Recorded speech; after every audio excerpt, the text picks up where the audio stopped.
അപകട ഭീഷണി ഉയർത്തി നിന്ന മരച്ചില്ലകൾ പോലീസ് ഉദ്യോഗസ്ഥർ മുറിച്ചുമാറ്റി. കായംകുളം ടെലിഫോൺ എക്സ്ചേഞ്ച് റോഡിലാണ് ഭീഷണിയായി മരക്കൊമ്പുകൾ നിന്നിരുന്നത്. നാട്ടുകാർ നഗരസഭയ്ക്ക് ഇത് സംബന്ധിച്ച പരാതി നൽകിയിരുന്നെങ്കിലും നടപടിയുണ്ടായില്ല. ഈ സാഹചര്യത്തിലാണ് പോലീസ് ഉദ്യോഗസ്ഥർ വൃക്ഷക്കൊമ്പുകൾ മുറിച്ചു നീക്കിയത്.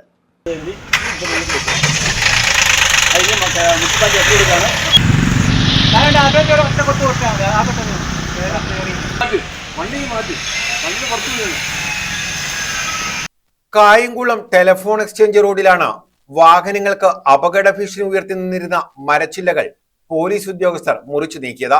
മരച്ചില്ലകൾ അപകട ഭീഷണി ഉയർത്തുന്ന സാഹചര്യത്തിൽ മുറിച്ചു നീക്കണമെന്നാവശ്യപ്പെട്ട നാട്ടുകാർ നിരവധി തവണ നഗരസഭയിൽ പരാതി നൽകിയിരുന്നു.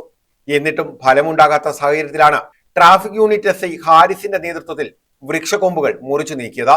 വിദ്യാർത്ഥികൾ ഉൾപ്പെടെ നിരവധി യാത്രക്കാർ ആശ്രയിക്കുന്ന റോഡാണിത്. Telephone exchange, excise office, traffic police station, DYSP office, വിദ്യാഭ്യാസ സ്ഥാപനങ്ങൾ എന്നിവിടങ്ങളിലേക്ക് പോകുന്ന വഴി കൂടിയാണിത്. കായംകുളം ഹൈസ്കൂൾ ജംഗ്ഷനിൽ നിന്നും സമാന്തരം കേപ്പർ റോഡിലേക്ക് മറ്റു കയറുന്ന റോഡാണിത്. ഈ കലങ്ങളോട് ചേർന്ന സ്ഥലത്ത് കുറേ നാളുകളായിട്ട് ഇങ്ങനെ മരം വളർന്ന് പോകുന്ന വാഹനങ്ങൾക്കെല്ലാം വളരെ ബുദ്ധിമുട്ട് അനുഭവപ്പെടുന്നതായിട്ട് മനസ്സിലായി. അതിന് പ്രകാരം മുൻ ഒരു തവണ ഞാൻ നമ്മുടെ കൂടെയുള്ള ട്രാഫിക് സ്റ്റേഷനിലെ എല്ലാ പോലീസുകാരോടും വന്ന് ഇത് മൊത്തം വെട്ടിക്കളഞ്ഞാണ്. പക്ഷേ വീണ്ടും അത് വളർന്നു വന്നതിൻ്റെ അടിസ്ഥാനത്തിൽ കഴിഞ്ഞ ദിവസം ഒരു ആക്സിഡൻ്റ് ആകാൻ സാധ്യത വരികയും അത് നേരെ ട്രാഫിക് സ്റ്റേഷനിൽ വന്ന് പറയുകയും ചെയ്തു.